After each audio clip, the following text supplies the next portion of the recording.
A'udzu billahi minasy syaithanir rajim. Bismillahirrahmanirrahim. Alhamdulillahi rabbil alamin. Ar-Rahmanir Rahim. Maliki yaumiddin. Iyyaka na'budu wa iyyaka nasta'in. Ihdinas siratal mustaqim. Siratal ladzina an'amta 'alaihim ghairil maghdubi 'alaihim waladdallin. Amin. Bismillahirrahmanirrahim. Yakadul barqu yakhtafu absarahum kullama adaa lahum masyaw fihi wa idza atlama alaihim qamu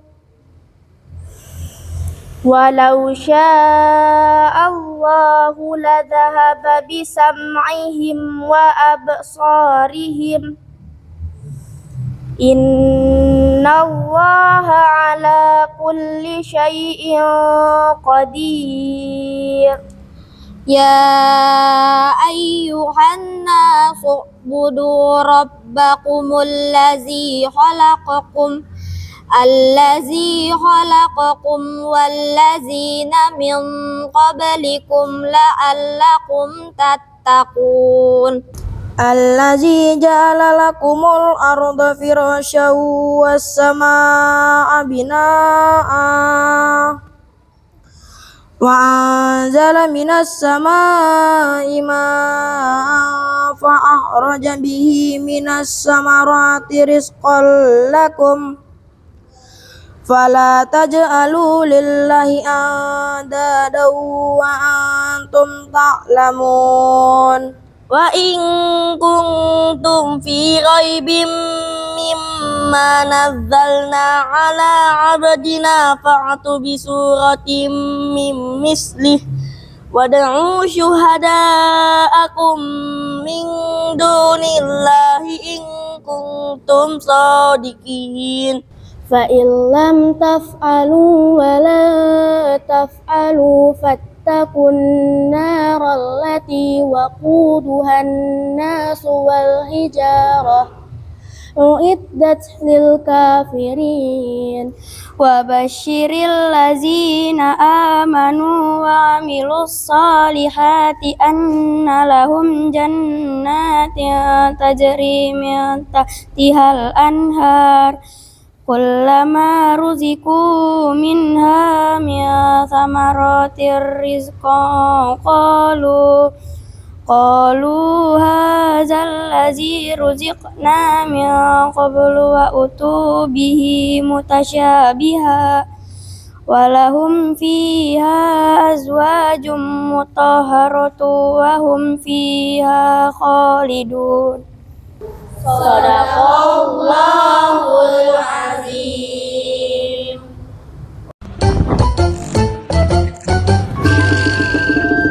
Assalamualaikum warahmatullahi wabarakatuh. Waalaikumsalam warahmatullahi wabarakatuh. Halo Sobat Sinau, pada kesempatan kali ini kita kedatangan seorang narasumber yang bernama Bapak siapa? Iskandar Yusuf. Oke. Bapak ini akan memberi sedikit ilmu mengenai pendidikan humanis menurut Rasulullah SAW. Nah, langsung saja kita bertanya sedikit mengenai pendidikan humanis menurut Rasulullah SAW. Kira-kira nih Pak, bagaimana sih pendidikan ala Rasulullah itu? Baik, terima kasih. Sobat Sinau yang dirahmati oleh Allah Subhanahu wa Ta'ala.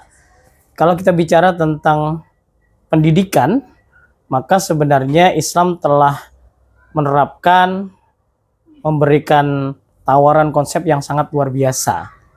Salah satunya adalah pendidikan dalam perspektif humanis menurut Rasulullah Shallallahu Alaihi Wasallam. Kenapa disebut pendidikan humanis? Karena memang proses pendidikan harus melihat situasi dan kondisi siapa yang dididik, siapa yang melakukan pendidikan, dan bagaimana pendidikan itu diterapkan bagi orang yang menerima pendidikan tersebut. Maka kita tahu bersama bahwa yang dididik di sini adalah manusia.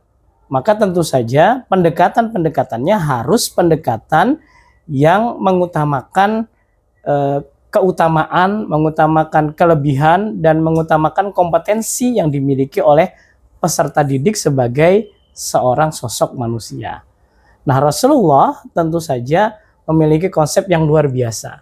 Karena di dalam Islam sudah dijelaskan bahwa sesungguhnya manusia itu adalah makhluk yang paling sempurna yang diciptakan Allah.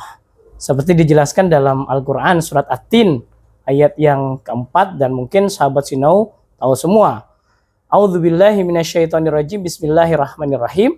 Laqad khalaqnal insana fi ahsani taqwim. Sesungguhnya manusia itu telah diciptakan oleh Allah, dan di dalam dirinya dia memiliki potensi yang sangat luar biasa.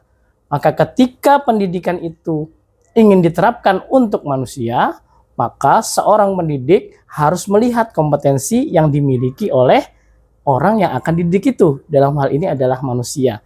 Itulah kemudian dasar dari konsep pendidikan humanis menurut Rasulullah Shallallahu Alaihi Wasallam. Seperti itu.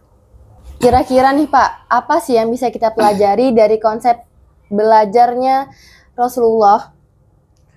Baik, kalau kita bicara konsep pendidikan humanis menurut Rasulullah, tentu saja yang pertama, Rasulullah SAW mengajarkan kepada kita bahwa manusia itu diciptakan oleh Allah Subhanahu wa Ta'ala sesuai dengan fitrah. Ya, karena sudah dijelaskan di dalam Al-Quran bahwa sebenarnya wa ma khalaqtul jinna wal insa illa liya'budun. Manusia dan jin diciptakan semata-mata untuk beribadah kepada Allah. Ibadah yang dilakukan tentu saja harus didasarkan dengan kompetensi yang dimilikinya. Allah tidak pernah memaksakan seseorang untuk melakukan sesuatu sesuai dengan kemampuannya. Ya kan? Maka Allah Subhanahu wa Ta'ala menjelaskan bahwa sesungguhnya la yukallifullahu nafsan illa wus'aha. Allah tidak akan memaksakan, Allah tidak akan membebani seseorang kecuali sesuai dengan kemampuannya. Dalam pendidikan juga harus seperti itu. Kita tahu bahwa dalam pendidikan itu manusia dibagi menjadi beberapa kemampuan. Ada yang pintar membaca dan bercerita, kan ada ya, mungkin seperti adik yang pintar bercerita gitu ya. Ada juga siswa itu atau murid itu yang pintar hitung-hitungan, kan gitu ya. Ada juga murid itu yang pintar ngegambar. Ada juga murid itu yang pintar lari-larian, atau olahraga ya. Nah, itu sebenarnya menurut Rasulullah pendidikan itu harus didasarkan pada kompetensi itu. Guru nggak boleh maksa. Kalau dia memang pintarnya menghafal, pintarnya dalam ilmu pengetahuan mengingat, maka itu yang dikembangkan. Kalau dia memiliki kemampuan yang lebih dalam hal olahraga, ya itu yang dikembangkan. Nah, itulah yang dimaksud dengan pendidikan humanis. Yang dikembangkan adalah kompetensi unggulan yang dimiliki oleh siswa. Maka Rasulullah menjelaskan sesuai dengan apa yang tadi Bapak sampaikan, la yukallifullahu nafsan illa wus'aha. Allah tidak akan memaksa, Allah tidak akan membebani seseorang sesuai dengan kemampuannya. Tetapi tentu saja kalau kita bicara tentang agama Islam ya, dalam agama Islam tentu tetap ada kewajiban. Kayak sholat, tidak boleh menggunakan dalil la yukallifullahu nafsan illa wus'aha, kan nggak boleh ya. Oh, saya bisanya sholat maghrib aja Pak, ya nggak boleh, ya kan? Jadi tetap harus ada pembatasan, ada aturan. Sesuatu yang wajib, ya memang itu merupakan paksaan. Tetapi kalau memang orang itu hanya bisa, saya bisanya sholat 5 kali saja dalam sehari semalam, silakan. Saya bisa nambahin dengan sunnah, silakan. Nah, seperti itu, ya kan? Misalnya, di dalam wudhu. Kalau nggak ada wudhu, pakai apa misalnya? Debu. Tayamum kan? Ya. Dengan mempergunakan debu. Apakah semuanya ditayamumin? Mulai Enggak. dari kepala, tangan, kaki, semua ditayamumin? Enggak kan? Apa yang ditayamumin? Hanya 2. Apa itu? Wajah, Wajah dan tangan. dan tangan. Nah, ini kan mengajarkan kan bahwa kalau nggak ada air, ya nggak dipaksa. Silakan menggunakan debu. Nah, itulah sebenarnya konsep pendidikan humanis. Guru harus memberikan pembelajaran kepada siswa sesuai dengan kompetensi yang dimilikinya. Ada hal yang wajib yang memang harus dikuasai oleh siswa, tetapi juga ada hal-hal yang sunnah yang memang itu tidak boleh dipaksakan kepada siswa. Seperti itu. Kira-kira nih Pak, gimana sih sikap kita terhadap pendidikan humanis ini? Apakah kita boleh mengolok teman kita yang tidak, ya ibaratnya itu tidak setara dengan kita, lalu kita olok-olok seperti itu, apakah boleh Pak? Oke, baik. Yang harus kita ingat ya, Naya, bahwa Islam itu luar biasa. Kata Allah Subhanahu wa taala di dalam Al-Qur'an, ya, Rasulullah itu diturunkan untuk apa? Menyempurnakan akhlak manusia, ya kan? Kemudian yang kedua, di dalam Al-Qur'an itu sudah dijelaskan bahwa Rasulullah itu adalah orang yang akhlaknya paling mulia, kan begitu ya? Nah, Islam itu bukan hanya mengajarkan sholat, mengajarkan puasa, mengajarkan zakat dan haji sebenarnya. Tetapi terpenting dan utama selain dari itu adalah bagaimana kita bisa berakhlak mulia. Ya kan? Rasulullah diutus sebagai Rasul yang diutus untuk menyempurnakan akhlak manusia. Nah, ketika Islam mengajarkan akhlak yang mulia, Rasulullah nyontoin tuh. Bayangin ya, sama orang yang tidak seagama saja, ya, orang yang tidak seagama, kalau dia baik dengan kita, dia tidak memerangi kita, Rasulullah bilang kalau kamu perangin dia, maka kamu berdosa. Berdosa besar. Bahkan kalau kamu membunuh orang yang bukan seagama dengan kita, ya kan? Walaupun dia bukan seagama dengan kita, ketika kamu bunuh, kamu nggak bisa masuk surga. Itu kata Rasulullah. Apalagi orang yang seiman. Kita bully dia, kita hina dia. Enggak begitu. Rasulullah tidak pernah menghina satupun orang, ya, karena memang dia terjaga lisannya oleh Allah. Dan itu yang diajarkan oleh Rasulullah. Kalau memang kita salah, ya kita akui kesalahan. Seperti itu. Kita tidak boleh kemudian merasa diri paling benar, merasa diri paling hebat, dan seperti itu. Bahkan di dalam Al-Quran pun dijelaskan bahwa tidak ada yang lebih baik, maksudnya orang Arab itu tidak lebih baik dibandingkan orang yang bukan Arab. Itu di dalam Al-Quran. Di dalam hadis juga seperti itu. Ya, yang paling baik adalah orang yang paling mulia akhlaknya. Jadi kalau kita katakan orang Islam yang baik bagaimana? Orang Islam yang akhlaknya baik. Siswa yang baik bagaimana menurut Islam? Adalah siswa yang tidak hanya otaknya cerdas, tetapi yang terpenting adalah akhlaknya juga baik. Bagaimana dia menghormati gurunya, bagaimana dia menghargai temannya, bagaimana dia berkomunikasi dengan temannya. Semua itu adalah ajaran-ajaran akhlak mulia yang diajarkan oleh Rasulullah Shallallahu Alaihi Wasallam. Seperti itu. Nah, Sobat Sinau, kita sebagai siswa, kita tidak boleh membuli atau mengolok-olok teman kita. Kita harus mencerminkan sikap peduli dan berbudaya, tidak pernah mengolok kepada teman-teman kita. Karena itu adalah dosa. Kita tidak boleh ya teman-teman. Terakhir, Bapak mungkin ada pesan-pesan yang mau disampaikan untuk teman-teman yang ada di luar sana. Silahkan. Baik, Sobat Sinau yang dirahmati oleh Allah Subhanahu wa taala, Bapak ingin mengingatkan perkataan dari Allah, laqad kana lakum fi Rasulillahi uswatun hasanah. Contoh terbaik yang diberikan oleh manusia adalah Rasulullah.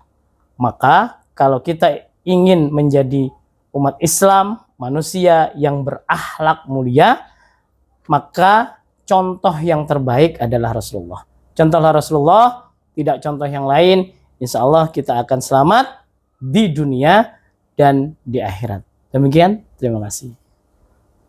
Demikian teman-teman, materi kita pada hari ini. Semoga kita dapat berjumpa lagi di lain waktu dalam podcast Sinau. Semangat mencari ilmu. Wassalamualaikum warahmatullahi wabarakatuh. Waalaikumsalam warahmatullahi wabarakatuh.